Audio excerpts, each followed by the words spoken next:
Kęstutis Matijošaitis ilgai savo gyveno Vilniuje, su tėvais, kurie pagal visą informaciją buvo tvarkingi žmonės. Bet Kęstutis, oi ne, Kęstutis buvo jau teistas kelis kartus už nesmurtinius nusikaltimus. O tada atsidūrė kalėjime dėl žmogžudystės. Ir čia norėčiau jums išpasakoti detaliai, ką tokio blogo padarė Kęstutis. Bet, apart to, kad tai buvo žmogžudystė, jokios informacijos nepavyksta rasti.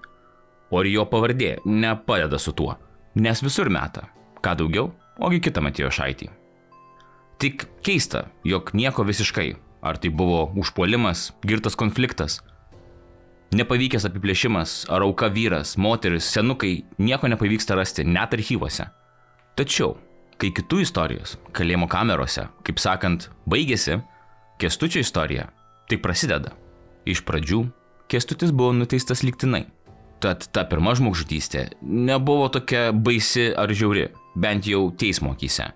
Bet Kęstutis yra vienas iš nedaugelio žmonių, kurie sugebėjo uždirbti griežtesnę bausmę, jau būdami įkalinimo įstaigoje. Tai žmogus, kuris perėjo nuo erelio, kameros viercho, iki pedagogo, mezgančio kojinytės. Tai kaip ten viskas buvo?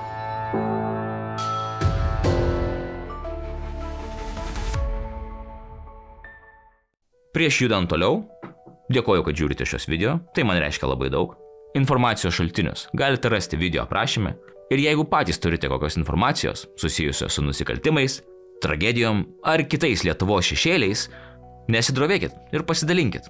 Šių video tikslas yra pateikti kuo tikslesnę informaciją, kuo įdomesniu būdu. Tad jūsų palaikymas ir pasiūlymai labai padeda. Na, o dabar grįžkime prie video. 1961 metais gimęs Kęstutis Matijošaitis jau buvo 3 kartus teistas už nesmurtinio pobūdžio nusikaltimus. Na ir, žinoma, tą žmogžudystę. 1991 metų rugsėjo 3 dieną Matijošaitis gyveno šešiavietėje kameroje. Tačiau ten buvo net 8 kaliniai. Vietos kalėjime ne visada užtekdavo visiems, kadangi gultų buvo tik 6, 2 nelaimėliam teko miegoti tiesiog ant grindų. Kęstutis čia buvo kiečiausias ir visiems vadovavo, bei turėjo 2 savo bendrininkus, kurie kartu terorizavo kameros draugus. Vienas jų – Vilnietis Paška, kuris vos atvykęs gyrėsi, esą iš Gariūnų mafijos. Pats Kęstutis visą šią istoriją nupasakoja maždaug taip. Iš pradžių viskas klojosi gerai, bet kartą susiginčiame su Paška dėl smulkmenos. Jis nusivalė rankas į paklodę, o to nederėjo daryti. Maža to, dar ir leptelėjo. Pydaras būsiu, jeigu aš tai padariau. Tokiais žodžiais nesimėtama, už juos reikia atsakyti. Aš jam įrodžiau, kad jis vis dėlto padarė tai, ką neigi. Negalvojau rimtai priversti jį atsakyti už savo žodžius, kaip derėtų, nes jis mano žemietis, jaunas, vos 20. Tik juokais už pietų stalo pasakiau, kad su juo prie vieno stalo nevalgysiu. Tai jis baisiai įsižeidė ir net kviečiamas nėjo valgyti kartu. Pasak jo, kitas nuteistasis, atgabentas iš sustiprinto režimo zonos, Paškos atžvilgiu buvo nusiteikęs kur kas priešiškiau. Dėl to kilo konfliktas, kuris dar labiau apsunkino Paškos padėtį. Paškos situaciją galėjo išgelbėti tik pinigai. Kameros sėbrai sutarė ir pati auka neprieštaravo, kad jo artimieji perduos 2000 rublių. Net ir kalėjime viskas sukasi tik apie pinigus. Tačiau nors ir Paška buvo tikras, kad pinigai bus perduoti, situacija buvo kitokia. Kaip pasakojo pats Kęstutis, tokia suma buvo itin didelė. Tad buvo abejonių, ar Paškos artimieji sutiks. Mat kalėjime degtinės butelis kainavo 25 rublius. Laisvėje tuo metu turėjo kainuoti apie 5 rublius. Pasiuntinys 2 kart buvo pas Paškos artimuosius. Bet pinigų, kaip ir buvo galima tikėtis, jie taip ir nedavė. Gal ši suma jiems pasirodė per didelė, o gal tiesiog Paška šeimai neberūpėjo. Niekas nepasakys. Bet tai buvo Paškos mirties nuosprendis. Taigi jis antrą kartą nesugebėjo atsakyti už savo žodžius. Dabar jau aš neturėjau jokios teisės užstoti jo. Tada Smirnovas ėmė mušti Pašką. Prisidėjo ir kiti. Aš nemušiau, nes buvau vyriausias iš jų. Taip, jis buvo mušamas 3-4 valandas. Kartais tik leisdavo jam atsigerti ir parūkyti. Vienas nuteistasis vis norėjo jį žaginti, bet pavyko jį atkalbėti. Galiausiai jis buvo paguldytas į lovą.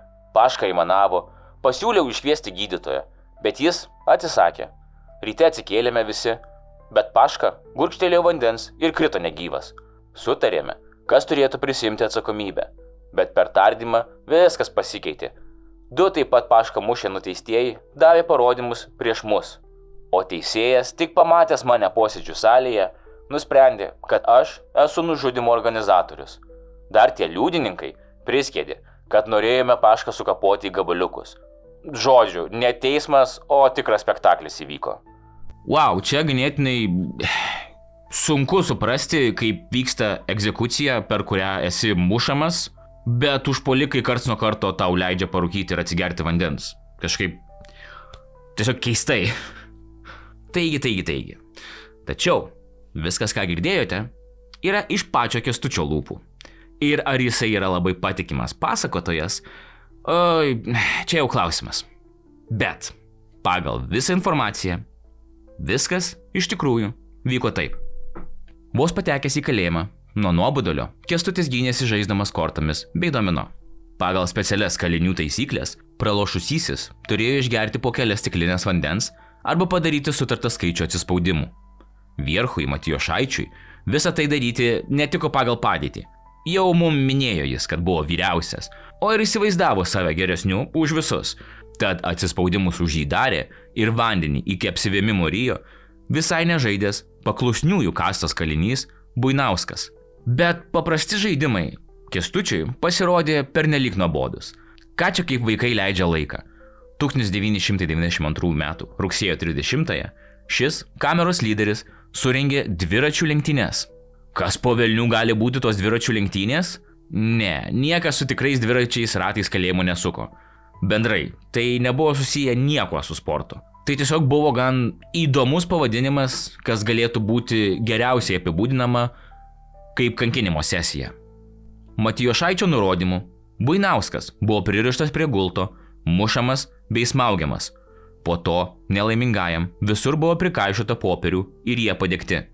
Kiti kaliniai juokėsi stebėdami, kaip surištas, degantis Buinauskas muistosi, mėgindamas užgesinti popierius. Kalinių žargonu tai ir vadinosi minti dviratį. Tačiau kažkaip Buinauskui pavyko daugiau mažiau išgyventi visus Kęstučio kankinimus ir jis, atrodo, po kurio laiko tiesiog paliko jį ramybėje. Bet po mėnesio Matijošaitis nusižiūrėjo kitą auką. Už vagystę suimta Paška. Pirmasis jo žingsnis – Kęstutis Pašką įtraukė į žaidimus kortomis, šachmatais bei domino. Tačiau kaip ir lenktynės nelabai susijusios su sportu, taip ir žaidimai čia labiau susiję su smurtu negu azartu. Iš pradžių buvo žaidžiama iš cigaretės, saldainių. Įveltas į žaidimus, Paška Matijošaičiui ne juokais prisiskolino. Atrodytų, nekalti žaidimai tuomet baigėsi apie 2000 litų, 580 eurų skola. Kalėjime baisi tvarka. Geriau mirk, bet skolas laiku grąžink.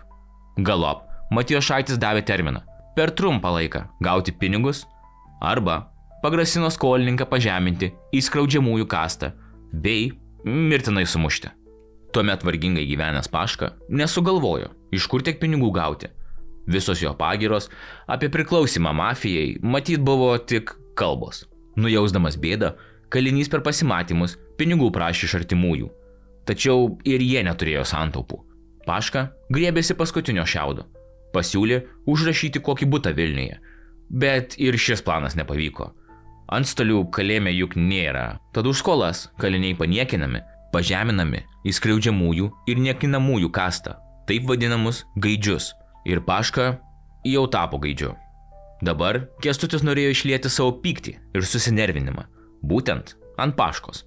Vieną naktį Matijošaitis surengė egzekuciją. Paška buvo žiauriai sumuštas. Pagal pažeminimo ritualą Kęstutis ir kiti vierchai kaliniui prie burnos kišo savo lytinius organus. Nuo tos minutės Paška tapo beteisiu gaidžiu, kurio čiužinys arčiausiai tupyklos, kuriam draudžiama valgyti prie bendro stalo ir apskritai bendrauti su normaliais. Kaliniui kelio iš pažemintųjų kastos atgal pas normaliuosius nėra iki pat mirties.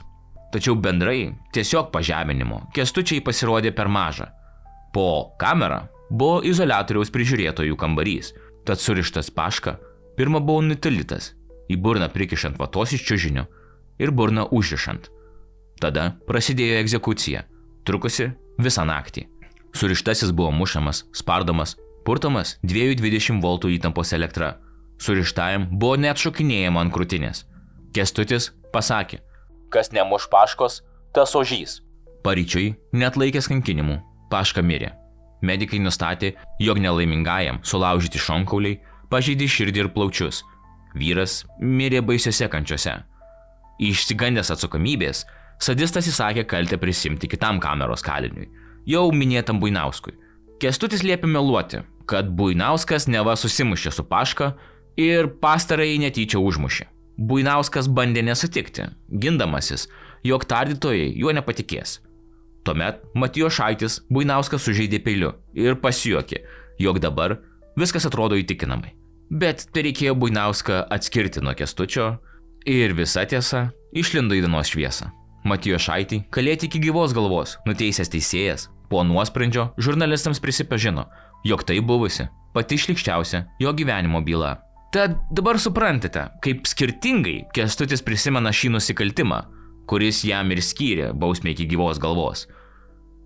Jis net nemušė, buvo vyriausias. O čia buvo tikriausia egzekucija.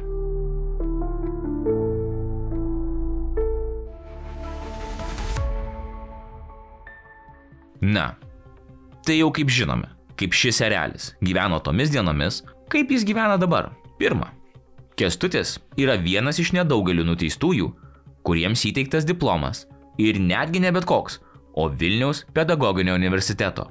Pagal VPU socialinės komunikacijos instituto 2003 metų pradėtą iniciatyvą, pirmą kartą Lietuvoje nuteistiesiems iki gyvos galvos buvo suteikta galimybė įgyti aukštąjį išsilavinimą. Jie galėjo studijuoti socialinį darbą.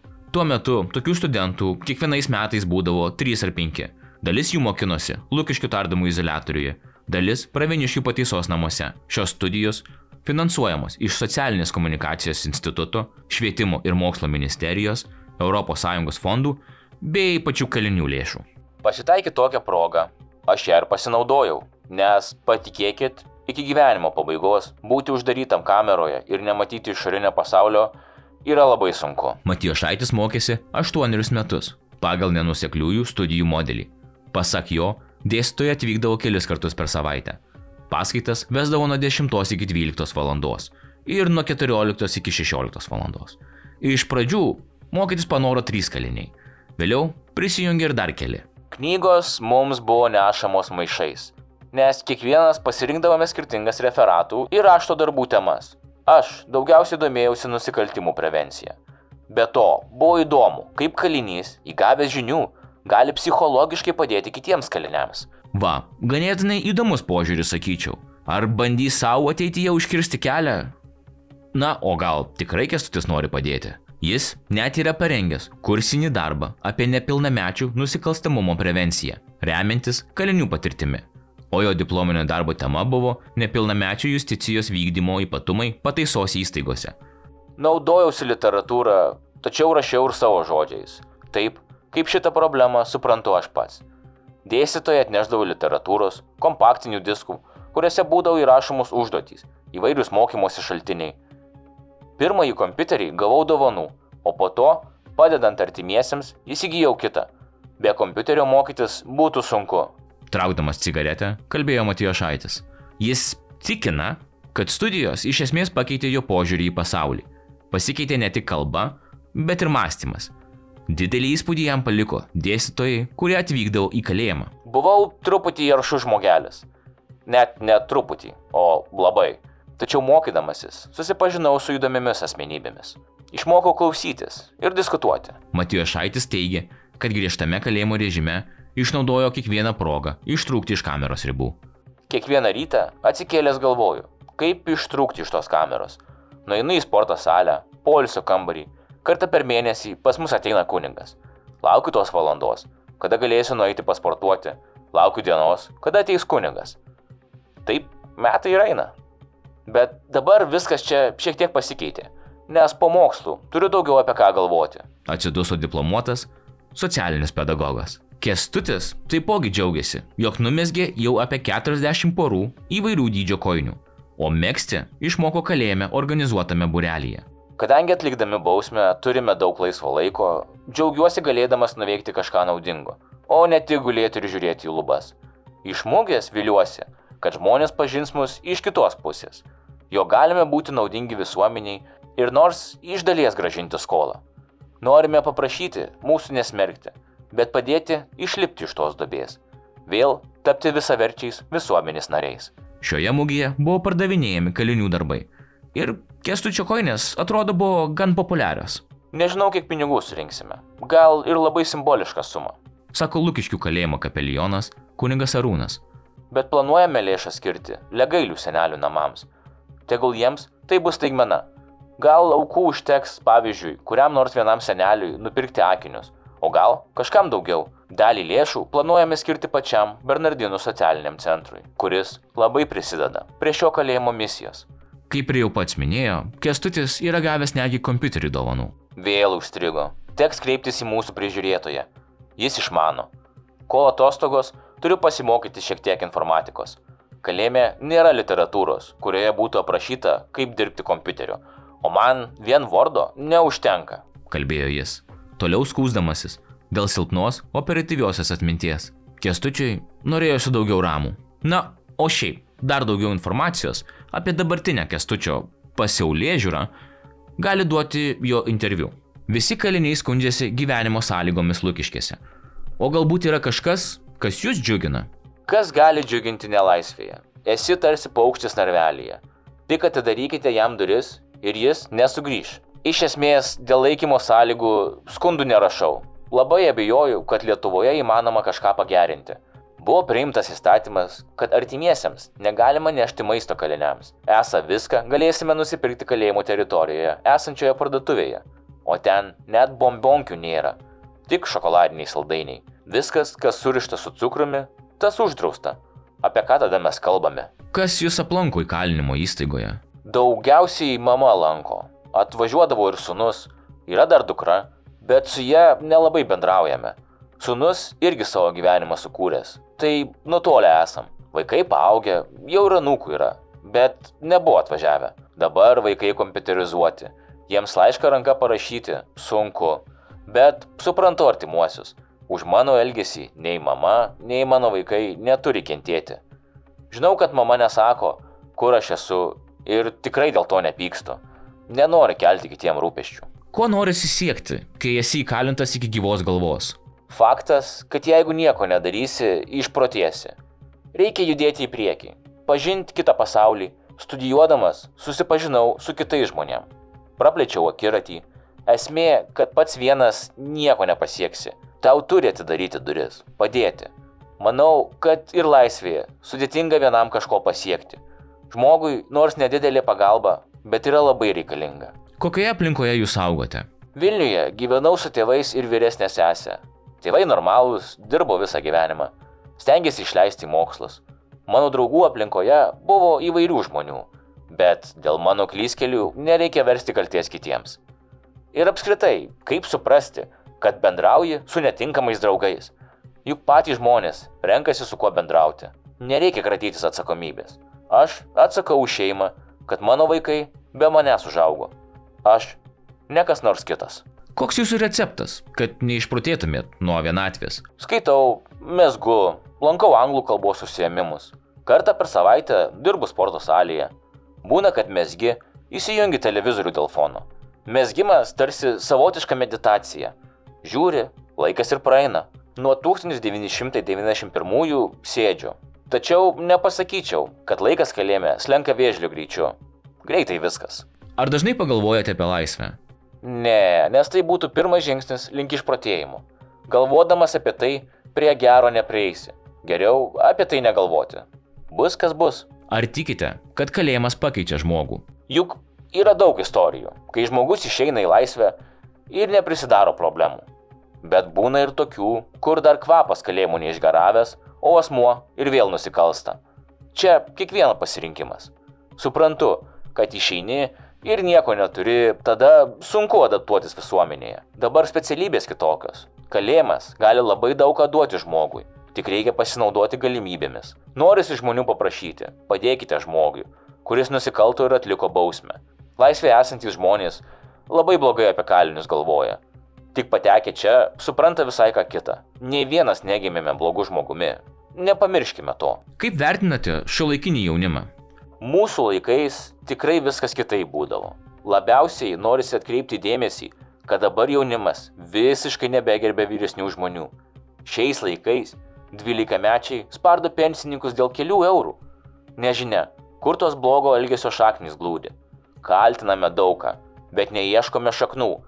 Lengviausiai yra pasmerkti žmogų. Kas Lukiškių tardymų izoliatoriuje pasikeitė per 25 metus? Gyvenimo sąlygos tokios. Kur valgai, ten pat atlieki gamtinius reikalus. Bei miegi. 1991 metais sėdėjome Rūsyje. Ten buvo šalta, vien grotos. O dabar yra medinės grindys, kabelinė, televizorius. Anksčiau vaikščiodavome su dryžuota apranga, su rakintomis rankomis, o dabar daug laisviau. Iš kitos pusės, anksčiau artimieji galėdavo maisto atnešti. Dabar leidžia auginti gėles. Anksčiau ne. Direktorius seniau sakydavo, jei tik būsite ramūs, žiūrėkite televizorių dieną ir naktį. Dabar yra nustatytos valandos. Ta patį kompiuterį gali naudoti tik 3 valandas per dieną. Ar gailitės dėl savo padarytų nusikaltimų? Galiu sakyti, kad gailiuosi, bet jei tik gailėsiesi, nežengsi į priekį. Gailėtis, ką padarei, ir daužyti galvą į sieną nėra išeitis. Turi dar ir išvadas padaryti. Turi atsakyti į klausimus. Ką padarei, kokios pasekmės, ką praradai. Aš praradau viską. Ir tėvus, ir kitus artimuosius. Praradau laisvę. Jei galėtumėte atsukti laiką, ar pasielgtumėte kitaip? Nežinau. Lengviausia pasakyti taip. Aš pasikeiščiau. Nebekartočiau klaidų. Bet tai būtų veidmainystė. Aš nežinau, kas laukia ateityje. Žinau, kas buvo praeityje. Bet turi būti sąžiningas pats su savimi. Visi mes žmonės esame savotiški egoistai.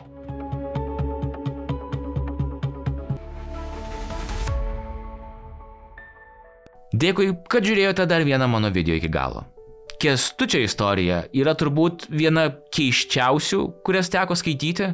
Apie originalų jo nusikaltimą informacijos beveik nulis. Pats Kęstutis vierchų vierchas, bet dabar mezga kojines ir mokosi pedagogikos. Ar žmogus pasikeitė, ar tik taip kalba? Nes, kaip pats sakė, 23 valandas per parą būna uždarytas kalėjimo kameroje. Į šitą klausimą jums atsakyti negaliu. Mano nuomonė, negali spręsti apie žmogaus būdą, kol jį laikai uždaryta. Žinoma, kad visi norės atrodyti geresni, kad tik atgal į laisvę. O laisvėje situacijos dažnai pasikeičia. Bet kokia jūsų nuomonė apie Kęstutį? Mūsų teisėsaugos sistemą ir aplamai. Ar gali kalėjimas pakeisti žmogų? Mes jau turėjome vieną variantą su Rimu Bražinsku. Tad gal ir čia kitas žmogus, pasikeitęs. Dar kartelį dėkoju už jūsų laiką. Nepamirškite, kad paspausdami like, užsiprenumeruodami kanalą ar pasidalindami video su draugais, jūs gaunate karmos taškų. Šiandien tiek. Likite budrus, likite saugus ir pasimatysime kitą kartą.